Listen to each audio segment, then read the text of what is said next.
이번 공수처 국회 통과와 또 그전에 연동비례제 국회 통과로 우리 우파 시민들은 많은 좌절감을 느끼고 이제 분노할 기운도 없는 것 같습니다. 그 정도로 충격이 큰 것 같습니다. 그런데 제 생각에는 그게 그렇게만 볼 일은 아닙니다. 첫째는 그들이 만든 공수처법이 내년 7월인가 6월인가 발의가 된다 하지만 그게 그들이 생각하는 정상적으로 운영된다면 결국 정권이 바뀌고 나면은 그들이 비리 재장소가 될 겁니다. 그것만 털어내면은 그들이 비리가 순식간에 드러날 수 있는 아주 수월한 방법을 그 사람들이 만들어주고 있습니다. 좀 더 비관적이고 또 시니컬하게 이야기하면 앞으로 수사는 청와대 뚱수기가 하고 기소는 문재인이 하게 되고 아마 그렇게 될 것 같습니다. 그런데 그들이 지금 전혀 생각하지 못하는, 아마 생각은 하고 있겠지만 별로 의식을 못하는 함정은 경제입니다. 우리나라 경제는 아래고 위고 할 것 없이 점점 사그라들고 있습니다. 이건 사그라든다고 이야기할 수밖에 없네요. 붕괴라고 하기에는 우리 아마 많은 사람들이 실감을 못 하실 거고, 이 사그라든다는 표현 안에는 에너지가 사라지고 있다는 이야기입니다. 과거 경제 위기 때 모든 때는 우리 에너지가 살아 있었습니다. 그것을 경쟁력이라, 국제 경쟁력이라고 표현해도 되고, 또 생산성이라고 표현해도 되고, 또 좀 더 나아가서 우리 절박함, 우리 온 국민이 공유하고 있던 절박함, 그것이라 이야기를 해도 됩니다. 어쨌든 지금 현재는 그것이 다 사라지고 있습니다. 아직까지는 빚을 내서라도 뭐 뜯어먹을 것도 있고 또 나눠줄 것도 있고, 그러니까 많이 실감을 못하지만 경제의 모든 분야에서 우리는 거의 회복 불능한 상태로 빠져들어가고 있습니다. 현 정권을 우리가 흔히 좌파의 정권이니 사회주의 정권이니 친중 정권이니 이렇게 이름을 붙이고 있습니다. 그런데 그 이름 자체가 뭐 나쁠 건 없습니다. 뭐 사회주의 정당도 있어야 되고,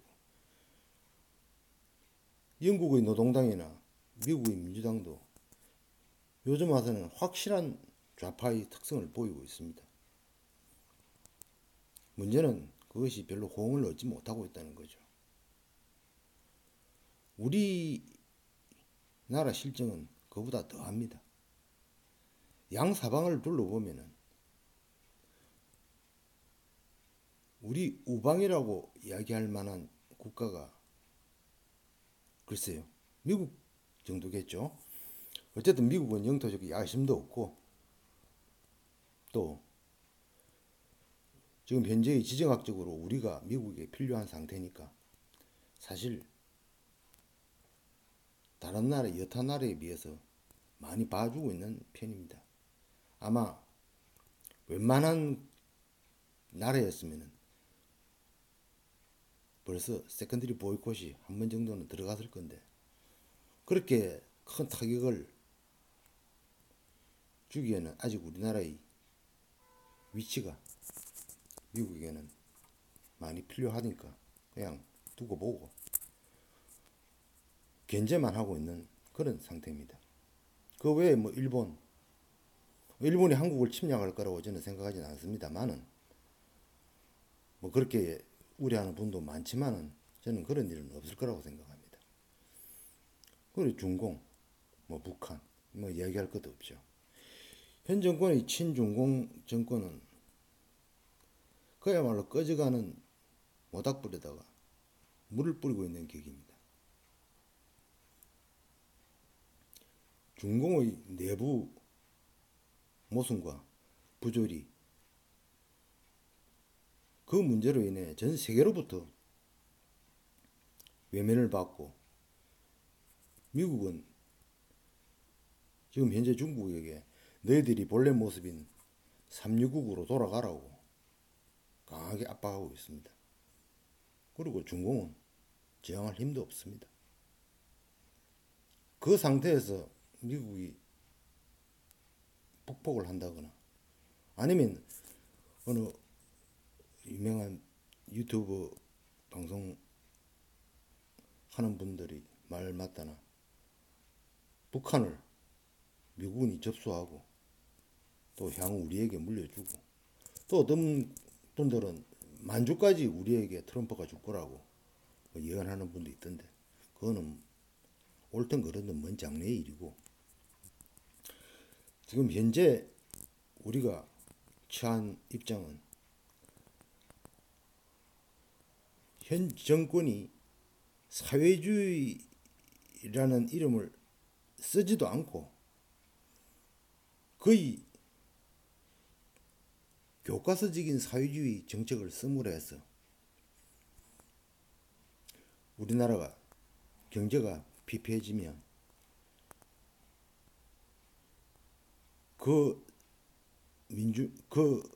국민의 저항은 설령 그들이 어떻게 헌법을 개헌하고 어떻게 다수를 차지한다 하더라도 버텨내기 힘듭니다. 그 다음 정권을 차지할 우파 정권이 들어선다 하면 그 정권이 이제 문제가 되는데 만약 그 정권이 현재와 같이 타협, 통합, 중도 이런 말을 내세우는 한 경제 복구는 불가능합니다.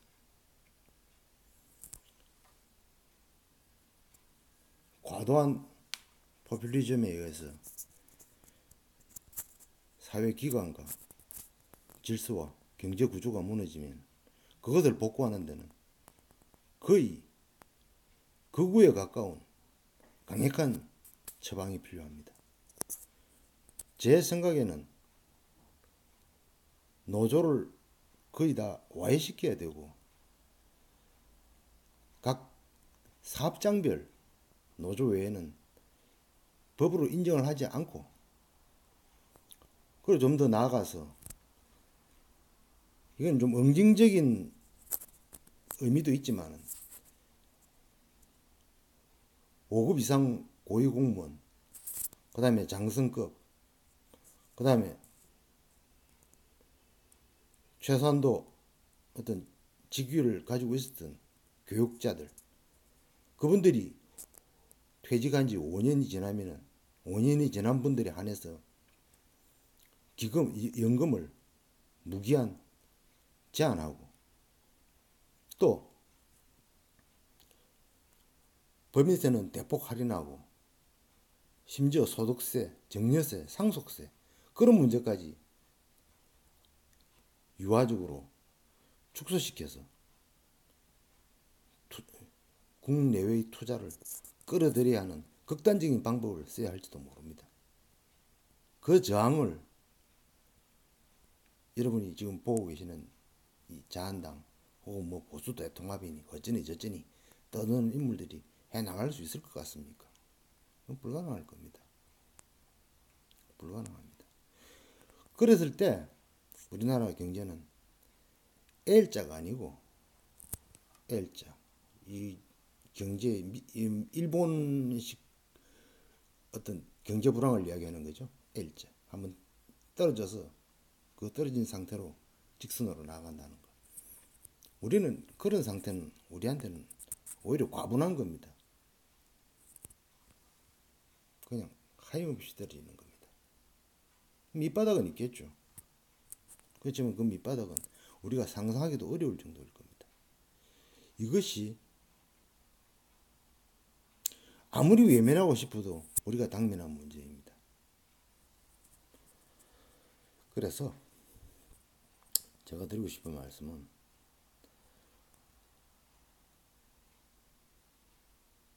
어떤 현재의 분석, 현 상황의 분석, 비판, 비난, 그것도 매우 중요하고 또 그 과정에서 서로 합의를 찾을 수도 있고 또 대안이 자연적으로 생성될 수도 있지만은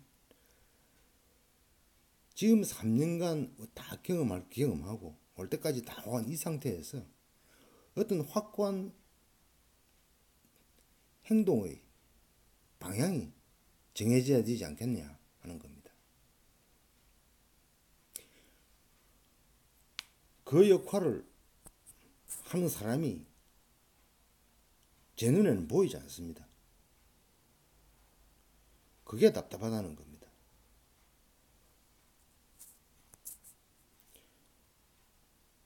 제가 생각할 수 있는 방향은 하나의 혁명신당을 만드는 겁니다. 그게 아마 상당히 극우적으로 나타날 정당일 겁니다. 그리고 좀 더 과격한 공권력을 행사할 수 있는 그런 기반을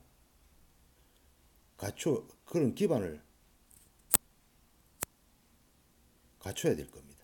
그 혁명 정당. 그래서 혁명입니다.